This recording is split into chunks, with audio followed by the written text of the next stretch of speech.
L'éditorial du matin, c'est une réflexion sur l'actualité brûlante, des développements importants, des sujets d'ALIA et d'intégration. C'est tous les matins sur Studio Kalita.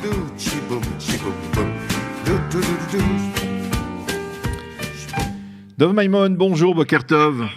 Boker Tov, bonjour Daniel, bonjour chers auditeurs. Merci d'être avec nous ce matin. Alors nous avons sollicité à la suite, on va dire d'une sorte de mémoire ou en tout cas de réflexion que vous avez rédigée autour de ce fameux dossier dont on parle de plus en plus et dont on va parler au cours des prochaines semaines. Le fameux dossier, alors je ne sais pas comment l'appeler, celui des réfugiés africains, des migrants africains, des infiltrés illégaux africains. Vous allez nous aider à décrypter tout cela. C'est donc ce sujet de ces milliers, on va pas même parler de dizaines de milliers puisqu'ils sont aux alentours de 38 000 aujourd'hui en Israël, qui donc selon la loi doivent être expulsés à partir du 1er avril vers un pays africain tiers avec une allocation de la part du gouvernement israélien qui devrait leur permettre de se réinstaller dans ce nouveau pays. On parle beaucoup de l'Ouganda. Et alors vous avez tenu donc à apporter votre réflexion et votre expérience, en tout cas personnelle, et votre réflexion autour de ce sujet. Quelles sont les conclusions auxquelles vous êtes parvenus dans cette affaire? D'abord, et plus directement, est-ce que cette loi, parce que vous parlez beaucoup dans ce mémoire de valeurs juives, est-ce que cette décision d'expulser ces migrants africains vers l'étranger, vers l'Afrique, eh bien, c'est une décision qui est conforme on va dire, à l'éthique, à la morale juive? Alors voilà, c'est une vraie question, parce qu'a priori, on dirait qu'on a d'un côté l'État juif, qui serait des valeurs juives, et l'État des Juifs, qui aurait des intérêts israéliens les plus égoïstes, les plus traditionnels des États. C'est-à-dire les États n'ont pas d'amis, ils ont des intérêts, auquel cas Israël n'a pas besoin de cette population en Israël. C'est-à-dire que s'il s'agit maintenant d'une population, on a dit, ils sont arrivés jusqu'en 2012-2013, il y a 68 000 personnes qui sont arrivées à pied par l'Égypte, par le Sinaï.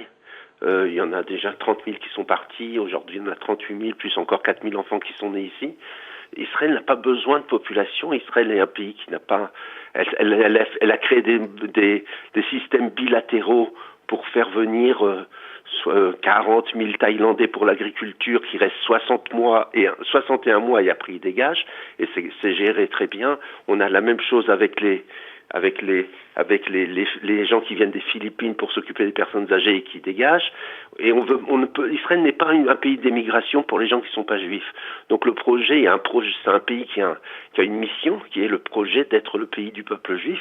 Et si tout à coup on se retrouve envahi par une grande population qui n'est pas juive, eh ben on sera plus un pays juif. Donc, alors, est-ce que c'est une valeur juive ou c'est pas une valeur juive d'être un pays juif? Ben oui, parce que si on n'était pas juif, on n'aurait pas apporté les technologies israéliennes. Si on perdait notre identité, on n'aurait pas apporté tous les prix Nobel. Il faut rester juif si on veut être un État juif.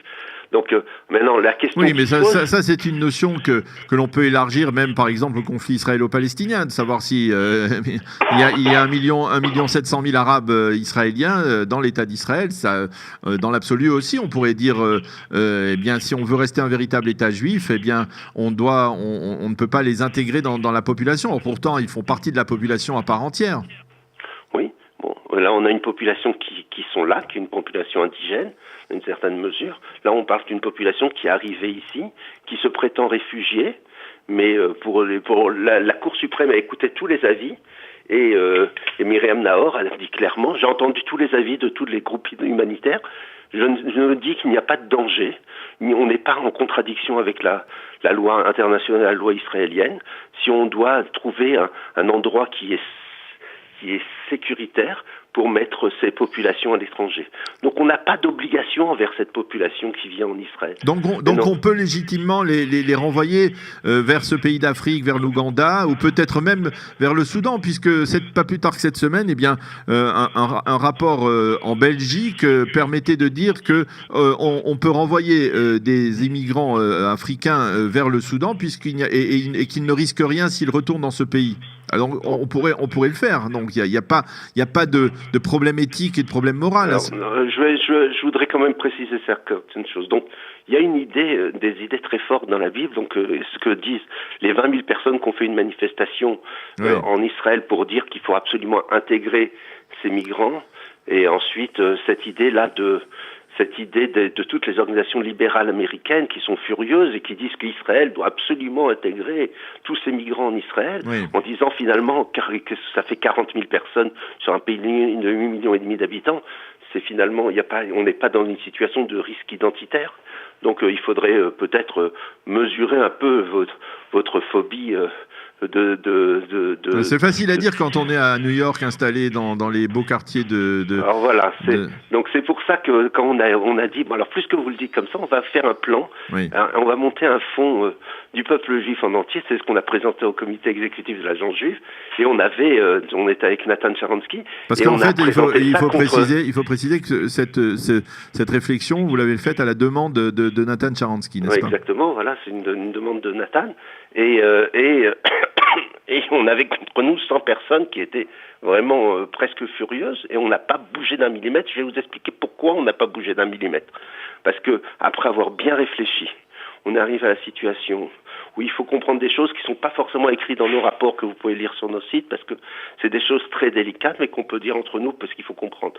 L'Afrique, en 1960, c'était 100 millions d'habitants. Oui. En 2100, ce sera 4 milliards d'habitants. On parle d'une population avec la plus grande croissance démographique, un assèchement, à cause des changements climatiques, on va retrouver on va avoir à peu près 200 millions de migrants dans les 20 à 30 prochaines années. Israël est le seul pays avec une frontière terrestre avec l'Afrique. Aujourd'hui, si on a réussi à bloquer l'immigration qui venait d'Afrique parce qu'on a un partenariat avec l'Égypte. Oui. Mais l'Égypte elle-même, est-ce qu'elle est vraiment capable ? Et évidemment, on a construit une barrière. Maintenant, est-ce que l'Égypte elle-même est capable d'empêcher les populations ? Alors là, il faut comprendre un petit peu ce qui se passe aujourd'hui en Égypte. En Égypte, déjà, on commence à voir c'est un pays qui a une explosion démographique qui n'arrive pas du tout à gérer, et il commence à y avoir des bateaux qui partent d'Égypte vers l'Europe.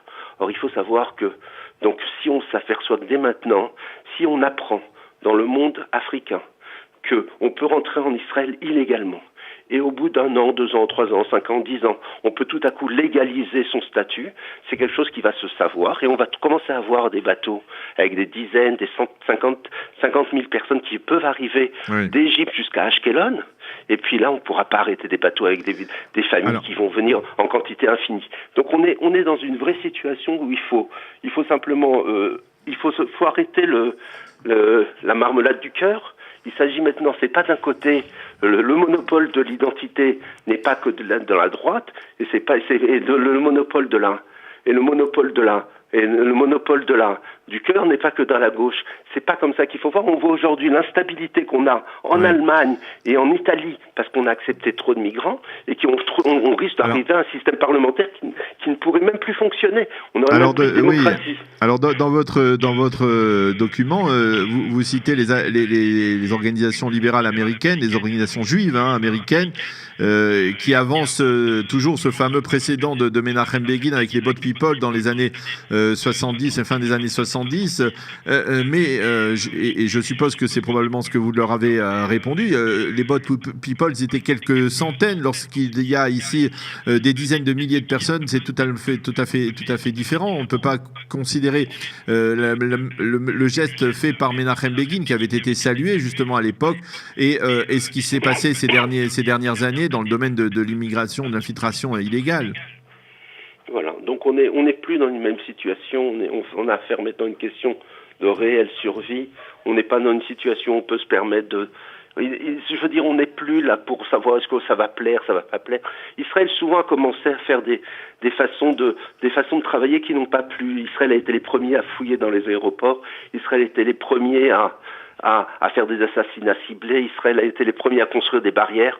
On s'aperçoit qu'après, tout le monde a compris que c'était nécessaire et que c'était la seule solution. Maintenant, dans notre plan, par contre, on a une autre idée où l'humanité et le judaïsme viennent en place. L'idée, c'est de dire un principe qu'on lit dans le psaume de Ashreyosh Vevetera qui dit « Tzadik Hashem bechol deracha vechassid bechol ma'asaf » Dieu est juste dans toutes ses œuvres, et il est bon dans sa réalisation. Ça veut dire que quand on se retrouve dans une entreprise et on doit licencier 500 personnes pour faire tenir une entreprise, sinon toutes les 3000 ou 10 000 personnes vont s'écrouler, alors il faut prendre la bonne décision rationnellement, à l'image de Dieu. Mais après, quand on doit la mettre l'implémenter, là, il faut être très, très humain. Et c'est cette idée-là qui s'appelle hard outside and soft inside dans nos rapports. Ça veut dire, qu'est-ce que ça veut dire? Ça veut dire qu'on va licencier. Si on doit renvoyer des gens, on va les renvoyer. Mais avant, par contre, on va être extrêmement humain au moment de la réalisation. Ça veut dire que on propose 3 solutions. La première solution qu'on propose dans ce plan, c'est d'abord un système de sponsorship. Ça veut dire qu'on a déjà 1600 Érythréens israéliens qui sont arrivés aujourd'hui au Canada, qui ont été sponsorisés par la communauté. Ça coûte à peu près $12,000 par personne, $30,000 par famille. Et un fonds juif américain, plus qu'ils les aiment tellement et qu'ils veulent vraiment faire quelque chose, alors ils vont pouvoir financer les communautés juives canadiennes pour aller prendre ces gens-là et les intégrer là-bas, et c'est pas un problème. Deuxième chose qu'on a, donc on peut faire ça avec 10 000 personnes, c'est pas trop compliqué, ça coûte pas trop cher. Si vous les aimez, alors faites-le. Si vous les aimez pas, alors arrêtez de nous faire la morale. Deuxième chose qu'on peut dire aux Juifs américains, et c'est un langage qu'on est obligé de tenir d'une manière très très claire. D'ailleurs, c'était même pas moi qui l'ai tenu parce que c'était trop dur on pouvait pas avoir un rabbin un messianique qui pouvait dire ça, donc ça a été Mike Herzog qui a présenté tout ça, donc le fils du président, le frère du chef de l'opposition et le petit-fils du grand rabbin d'Israël, qui lui ne peut pas être pris pour quelqu'un qui serait un radical. La deuxième solution qu'on propose, c'est de dire on va former les gens avant de partir. Ça veut dire qu'on va former les gens en Israël à être des électriciens qualifiés, des plombiers, des menuisiers, etc. Et on va les envoyer ensuite dans des endroits où on manque du monde. Par exemple, au Rwanda ou dans d'autres pays où on cherche, ou en Europe, ou aux États-Unis, ou au Canada, où on cherche du personnel qualifié, avec un bon diplôme écrit en anglais. Donc ça, c'est quelque chose qui nous coûtera, mais on se comportera d'une manière humaine dans notre traitement du problème. La troisième chose, et là c'est vraiment une vraie innovation, c'est un truc sur lequel j'ai travaillé avec le ministère des Affaires étrangères, c'est Machav, ceux qui s'occupent du développement rural en Afrique. Bon, je suis ingénieur en génie rural eaux et forêts, donc j'ai travaillé en Afrique et je connais le sujet. Alors, qu'est-ce que ça veut dire? C'est qu'on a des fermes expérimentales. Alors, ce qu'on peut faire maintenant, c'est qu'on peut prendre les gens d'ici, on les envoie au Rwanda, mais pas en les jetant à la rue. Bien sûr. On les envoie là-bas dans des fermes. On les forme à l'agriculture intensive israélienne. Ils deviennent des représentants, des ambassadeurs de la technologie israélienne. Ça veut dire que la solution à long terme du problème de l'Afrique, c'est que l'Afrique est capable de devenir indépendante économiquement et indépendante alimentairement. Ça, c'est possible à condition qu'on forme ces gens-là là-bas. On leur donne ensuite un lopin de terre, on leur donne ensuite un kit d'agriculture et ils vont devenir une nouvelle façon. Et ça sera cette solution-là. Je veux terminer sur ce point parce que c'est très important. Ça sera peut-être un précédent pour tous les problèmes. Personne ne pourra arrêter, même avec des murs, même avec des frontières, même en tirant sur eux, des gens qui ont faim. Alors, une dernière question. Dov, est-ce que ces propositions, vous les avez faites aussi aux ONG qui défendent, on va dire, ces migrants africains et qui se dressent contre le gouvernement israélien, qui l'accuse de vouloir les expulser vers l'étranger? Est-ce que vous avez soumis ces propositions, par exemple celle-là d'une formation professionnelle, ou alors de les former à l'étranger? Est-ce que il y a eu un contact avec vos ONG? Je veux dire, dans la salle, il y avait les représentants de la philothroprie juive américaine qui représentent 50 milliards de dollars. Là, je parle des associations, oui, des ONG israéliennes. Oui, bon, les ONG israéliennes qui s'occupent de ça sont souvent financées par des juifs américains très, très, très bien intentionnés. Donc, les gens entendent, mais non, le débat va prendre du temps. Ce qui est clair, ce qui est important à comprendre, c'est que le gouvernement, il faut bien comprendre on va avoir maintenant. Et c'est comme ça que Netanyahou comprend le problème. Et si on veut comprendre comment fonctionner, il faut comprendre comment, en Israël, on comprend le problème. On va avoir des quotas de migration africaine.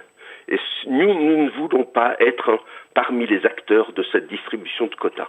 Au moment où si on commence à être joué, on est classé parmi les acteurs, comme ceux qui sont des gens qui reçoivent des migrants. Alors tout à coup, on va devenir un des acteurs et on ne veut pas être dans ce jeu. Israël n'a pas à être dans ce jeu des gens qui reçoivent chez eux, sinon on va se recevoir, quoi qu'on reçoive, même 5%, même 10%, même 20%. Il faut rappeler que 40 000 personnes, avec la réunification familiale, ça nous fait du 200 000 personnes, 300 000 personnes très très rapidement. On a vu ça avec les Palachmoura. Tu te rappelles sûrement, Daniel, en 1999, il y avait 500 personnes. Et l'agent juif a dit, écoutez, vous savez quoi, on prend les 500 personnes qui n'ont aucun vague lien avec les juifs, et puis après on n'en peut plus jamais parler. Le jour même où ces 500 personnes sont arrivées en Israël, le camp de Gandar s'est rempli avec 1500 personnes, et depuis, on a un flux qu'on ne sait même plus arrêter. C'est-à-dire que si on ne prend pas une décision claire, on va être dans une situation où on risque d'avoir des populations infimes. Par contre, on a des dizaines de milliers de personnes qui se prétendent d'origine juive en Afrique, dans 5 ou 6 pays, et ces gens-là, peut-être qu'on va les accueillir. Mais c'est une autre population, c'est des gens qui ont une raison personnelle, religieuse, spirituelle, de participer au projet du peuple juif qui revient sur sa terre et qui veut œuvrer pour la bonification de l'humanité. Eh bien, merci beaucoup, Dov Maimon, docteur Dov Maimon, de nous avoir fait partager vos réflexions autour de ce sujet important. Merci d'avoir été avec nous et à bientôt. Shalom, shalom. Shalom, shalom.